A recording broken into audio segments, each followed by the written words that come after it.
Well, hello folks. Hope you are having a wonderful evening tonight. Welcome to my channel. I guess you could call this the launch of my channel. And a channel that doesn't even quite have a name yet and still figuring out the focus of it. But for now, we'll just say it's pretty much about my hobbies and interests: planes, trains, automobiles, watches, stereo equipment. And tonight, what I'm actually featuring for you is a very cool piece that hasn't had a lot of exposure on YouTube, and that is the McIntosh MR88 AM, FM, XM, and HD stereo tuner. Quite a bit to say in one line there. As you can see, this is a radio tuner that has both this beautiful crystal colored tuning scale here, as well as a standard display. Both of these are actually kind of a party trick. This is a VFD, just like the one on the bottom, except that instead of having a string that runs across and a little tuning pip, it's actually this bar VFD, which indicates your tuning position in addition to what is showing here on the bottom display. And so we're going to do a quick walk around of this unit. As you can also see, it's in kind of a sad state. The face on the unit is, for lack of a better word, is in pretty sorry condition, but it's just the glass. This unit needs a glass replacement, as you can clearly see there. And even though this is a discontinued item that has been discontinued for almost 10 years, voila, as you can see here, we have a brand new glass plate for it. And that really leads into the other reason that I'm making this video tonight. I have not seen a lot of in-depth videos on YouTube that go into the glass replacement process for some of the modern McIntosh equipment. There's, I believe, some out there for the more vintage stuff, and this shouldn't be hugely different, but there are some key specific differences. And in fact, I actually chose probably a more challenging unit to start on. I had previously replaced the glass on a McIntosh C53 preamplifier, and it does not have this customized casework and stuff. It's just a straight regular case.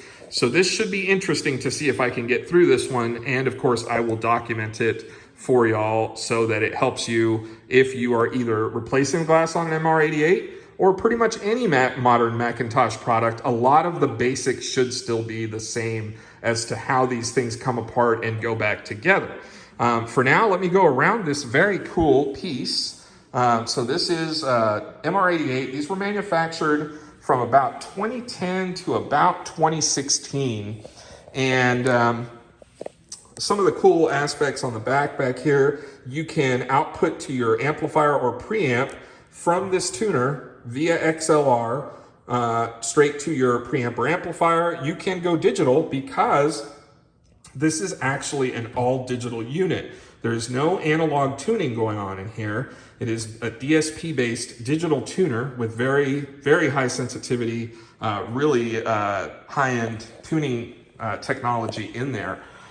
And then as we walk around to the front, you'll see kind of the other really cool aspect about this unit is right here. Those of you who remember the Marantz gyro touch tuning wheels probably are familiar with something like this. This is a kind of like a solid piece of brass that runs through from the front knob all the way inside to the rotary encoder. And why this is unique, and part of what makes this special, is that it required McIntosh to develop this special case with this notch built into it. And McIntosh tends to like to keep their production line very simplified and logical. And so something as simple as this notch kind of throws things into a little bit of chaos because this is not a standard case design for them. Nevertheless, that's part of what makes this unit special. It was kind of a commemoration of the MR74 and especially the MR78, which came out in the late 70s, which is their legendary and very lauded FM tuner from the end of the 70s. Now, in concert with the tuning, gyro tuning dial thing here, you also notice, like I was showing you earlier, you have this kind of crystal display, dual layer glass going on where LEDs light up this white tuning font area. And then you have this vacuum fluorescent bar, which is basically hundreds of little segments here that illuminate as you go across, and also work with the preset tuning. So when you turn the preset, you will see that it jumps across and does kind of a cool animation. Down here on the bottom, you have your standard display, which shows your preset, your current tune station, in addition to matching with the tuning indicator up here, a signal strength meter. It'll also tell you if it's an HD channel here, and it will tell you here. And then at the bottom runs across your RDS information for song, artist, advertisements, etc. You can also turn this display off and have a very cool effect where only this top display remains turned on. And so there's just a lot of things that make this a very special piece. And today we're going to get into how to replace this front glass, as I said. So when I pick this back up, you'll actually see the beginning of the disassembly process. And so I'll join you back at that point, and we'll see you then. All right, folks, welcome back. So starting the disassembly process, the first thing you actually want to do is remove these screws. This is a U-shaped panel here. And so you want to remove these two screws here, as well as this big screw on either side here. That will cause this panel to just kind of lift off. So I'll go ahead and do that now. I got to put the camera down.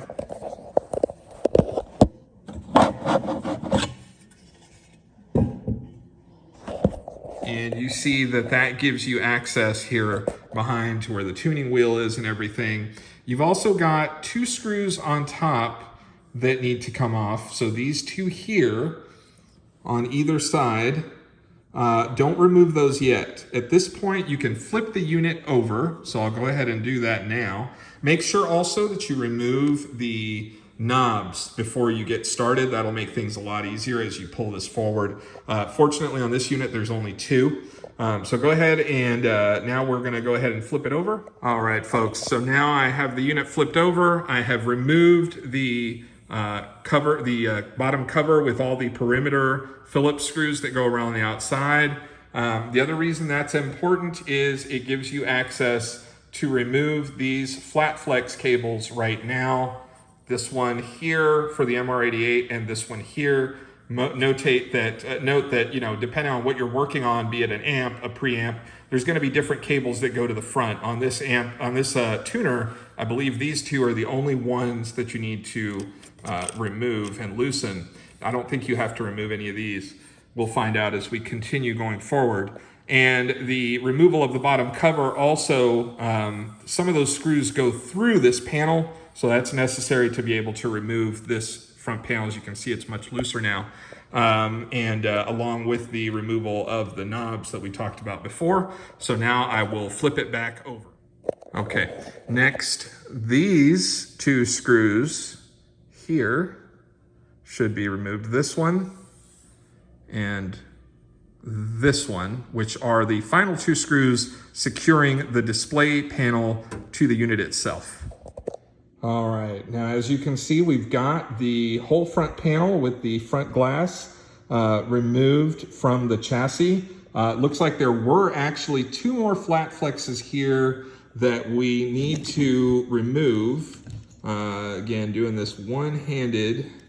So, and by the way, as you can tell, real nice here. Our rear glass for the actual tuning scale is not damaged. That would have been a separate piece that needed to be ordered if that was broken. So fortunately, it looks like it's just the front glass. I'm actually going to put the camera down and remove these real quick, these two flat flexes, and then you'll see the unit disassembled completely from the front.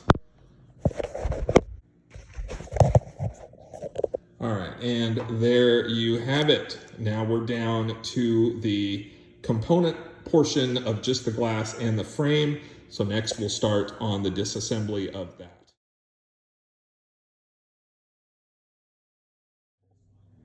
All right, just wanted to give you a quick view back on the underside again. As you can see, like I said, everything here is good and all of this is self-contained. These are the two little flat flexes. Again, this is just for the MR88. Every different model has different flat flexes that go out to the front display. But pretty much once you have these disconnected, you're usually good. I don't think there's a whole lot of other little cables or things to deal with connecting the main glass, but I just wanted to show you that angle there. Okay, folks, so next step, unfortunately, one of the kind of stingy factors of the McIntosh parts world is when you order a new glass. As you can see, there is a dark blue filter here for the bottom display.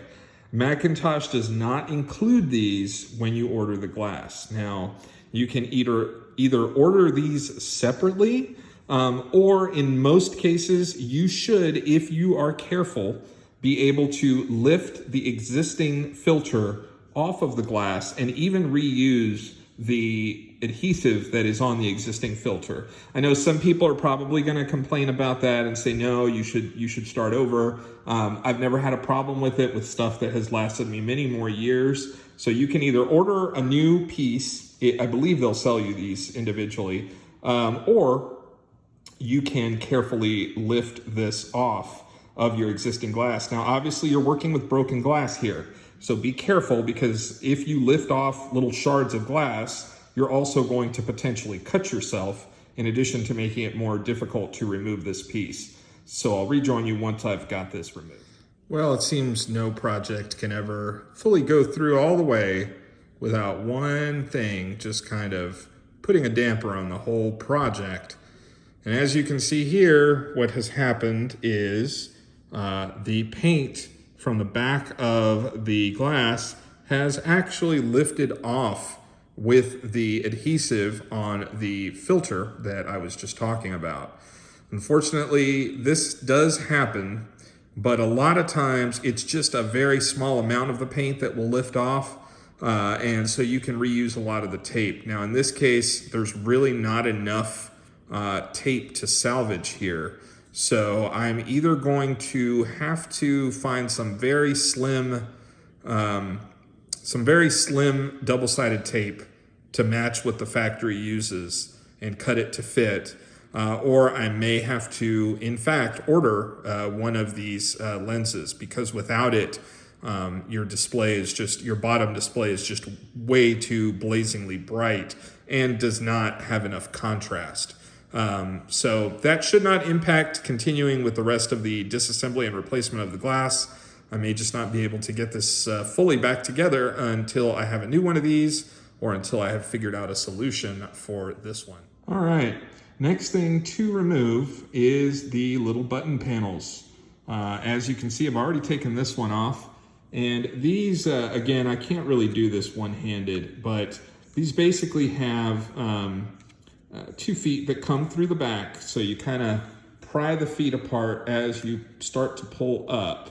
And you kind of work your way through these as you go. And as you get one pair kind of lifted, then you can kind of move on to the next pair and just kind of keep going until the whole thing just lifts off. So I'll rejoin you once I've got that taken removed. All right, there you have it, folks. That's both of the little button panels that go behind these buttons here removed. You want to make note of the orientation and where exactly these go. These actually are 2 identical pieces, so these can interchange on either side of the display. But on the preamps and maybe, well, the amps don't really have buttons unless they're integrated, but the preamps and the integrateds, you want to make sure to make note of, what button panels go where as you're disassembling. All right, folks, the next thing we're going to do is we're going to remove these little button skeletons or button frames, whatever you want to call them, that kind of protrude through the front of the glass. These are a little tricky. You need a very small pry tool or a screwdriver to kind of work your way under these O-rings. And unfortunately, this one I already got loose. But all that holds these to the front glass, these are kind of the biggest mystery as to how these come out. All that holds these to the front glass is this like rubber little O-ring here. So you want to be very careful, just run this one's already loose, like I said, it's no longer attached. So all I need to do is kind of lift that rubber O-ring up and over the back of the actual switch. But when it's fully in, like this one, you'll see that the O-ring actually sits in a groove around the bottom of the switch, which keeps the switch, stable in its little pod there. This one is loose now because I have lifted out that O-ring. I just need to get it the rest of the way over the button. Then the button will actually drop down through the front of the glass. And I've got, 8 of those to do. So I'll rejoin you once I'm done with that. All right, everyone. It's been like 2 seconds for y'all, but this has been about a 10-minute kind of fiddly process, maybe 20 minutes for me. So I'm on the last button here. And I noticed something interesting. There's these white diffuser layer looking sticky things here, kind of haphazardly put on by the factory, it looks like. And those seem to be behind some red LEDs. These red LEDs here. The replacement panel does not seem to have those. So I would say those probably need to be salvaged and put behind the LEDs here. I guess that way they look more diffused or whatever. But anyway, as I reach here, the last button, you'll see I've kind of got the rubber O-ring just about all the way off. And so you want to just take that O-ring out completely. Now you'll see the button will just drop through the front. And when the O-ring is actually, when the button is in the glass, where the O-ring will sit is actually right in this second set of grooves right here. So here's the front of the button, here's the flange that goes around the outside of the glass, and then your rubber O-ring will basically sit here in this second set of grooves when you're reinstalling the O-ring. Make sure to be very careful and gentle with these as possible. They do break. And again, that's just more parts you have to order if you break one of those. All right, folks, so I've already done a little bit of the next step.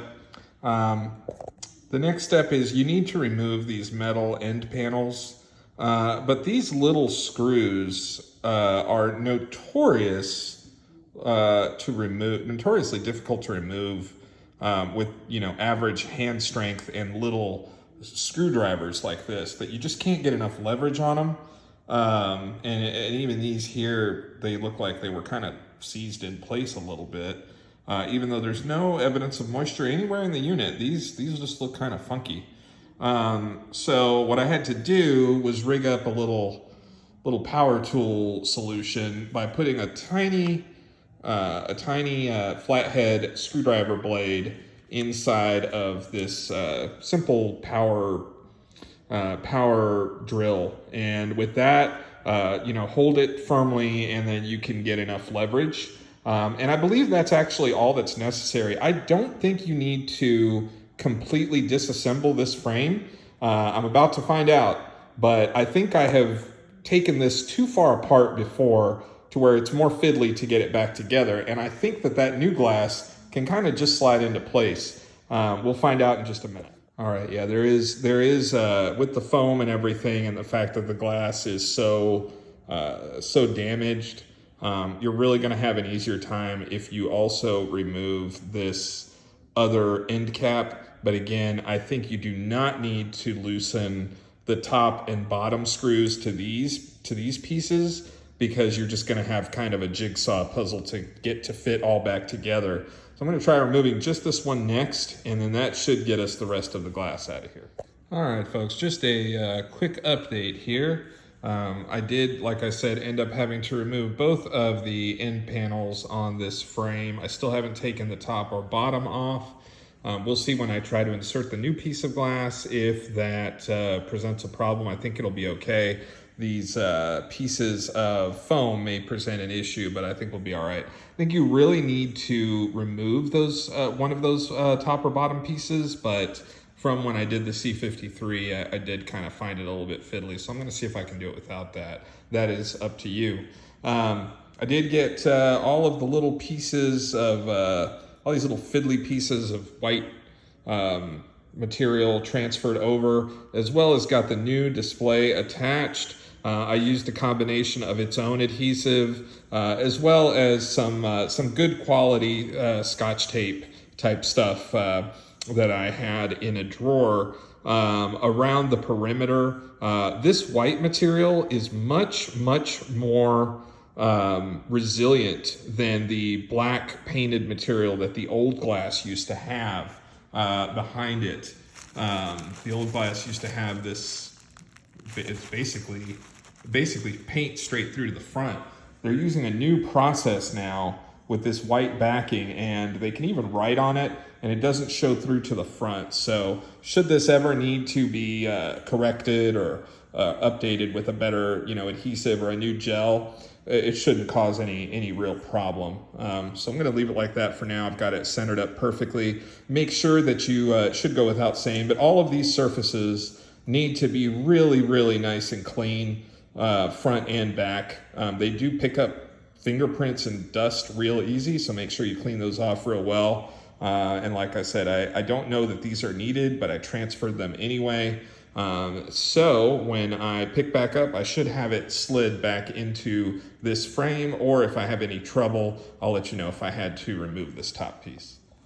Okay, just breaking in here to say that, yeah, these foam pieces make it very difficult to slide the glass in without damaging them, and they are necessary to push the glass up against the front in order to keep it stable and not rattle in its holder, etc. So you will need to remove at least the top rail, and that comes out with just these two Phillips on that side and the two Phillips on that side. When you put it back together, you will kind of need to play with this bar here, as it will have it'll move side to side because it won't have that stability up at the top. So you'll kind of need to adjust that. Make sure that the glass is fully flush within these channels. You might need to press it down a little firmly on the bottom and the top, and just be careful not to press too hard. But it does need to sit down inside the channel, and there is some foam in there already. So it may not feel like it just kind of falls in. You need to push it in on both sides. Okay guys, so got it almost all completely reassembled here. I mean the front panel at least. As you can see, all the buttons are back in, the adhesive pieces are back on, the gel is in there. I'll do one final little cleanup because your hands will inevitably touch these other lenses while you're putting in these parts. I don't have a tripod and or anybody else here to hold the camera, but basically just wanted to give you an idea of the methodology for how these switches go in. As you can see, just make sure that they are pointed the right way. They're all kind of that direction where your finger would press down on them, and they just slide in from the front, and then you just kind of do the just kind of get that O-ring around, and then with the gentle help of a screwdriver, you just kind of get it down to the base. Okay, and the end caps, as you're putting them back on, I would suggest not using the power drill to get them back tight again. Just hand tighten these as best as you can, but make sure they are tight, because I have seen McIntosh gear with one or two of these little screws missing, and then this side piece can rattle. So they don't need to be cranked down, like they were, but they do need to be tight. All right, and there is the completed front panel, ready to go back onto the main unit. All right, one quick connection to what I mentioned earlier. These two boards, as I was reinstalling them, they fit just fine on either side. The connectors are the same. However, the connectors are labeled as J10 and J8. And when you flip the little button boards over, they are labeled as S1, 2, 3, and 4, and S5, 6, 7, and 8. So presuming that you're reading left to right, I am assuming that it does matter where these boards are installed. And so make note of that. I assume I installed them properly based on, again, switch 1, 2, 3, 4, 5, 6, 7, 8. However, if that is different, once I get them connected, if there's any issues, I will update that and change the order. All right, guys, one more point to correct from earlier. At the beginning of the video, I mentioned that this ribbon cable, this flat flex, and this flat flex needed to be removed. You actually do not need to remove these. I will probably enter some kind of titling thing in the beginning parts, but it doesn't hurt anything. It's just one extra step you have to do to reconnect those. But obviously this board does not come forward. The two that come loose are these two small ones that go to the button plates only. Okay guys, next you may find it easier to set the unit on its back like this, kind of on the connector side. There's nothing out there that really protrudes. That way you can lay this front face piece flat. You can make your flat flex connections a little easier. And then I would go ahead and put the knobs on, as these will kind of help give your front plate some stability while you're screwing it in. All right, next go ahead and put in these two little flat screws that came from the top panel here and here. There's a bunch of screw holes, but these screws are special because they kind of have a chamfered edge that will fit into these two specific holes. These came from the top side here, and of course the one over there. Okay, so next you're going to reinstall the top plate. So that is going to go basically like this.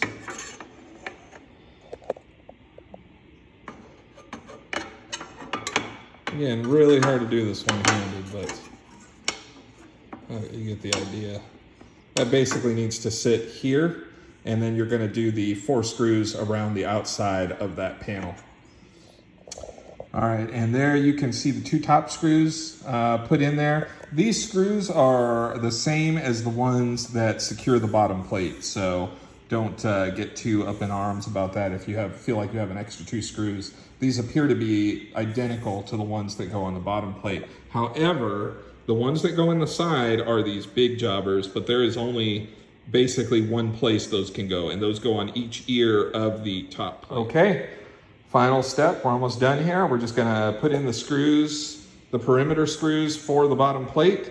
I believe this yellow caution electrical thing kind of goes where the electrical outlet is, or maybe it's in proximity to some electrical circuits inside. I'm not sure, but I believe it goes over there. The panel basically, I believe it fits 2 ways, but I always make sure that that thing is next to the electrical outlet. And yeah, and so next time I see you, it'll be back up and running. All right, folks, and there she is, all buttoned up, display looking beautiful. All of our buttons are properly working. Seek.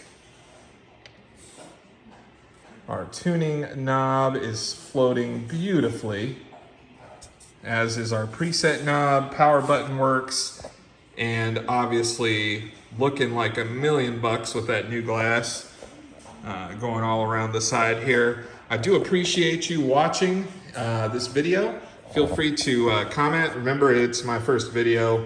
I don't even really know how to edit this thing fully yet, but I'm learning. So feel free to comment, ask questions if you need to. Not gonna do the whole like and subscribe thing because I have 1 video at this point. But yeah, that is the McIntosh MR88, all buttoned up, ready to go and rocking and rolling and sounding like $1,000,000. So I will see you on the next one.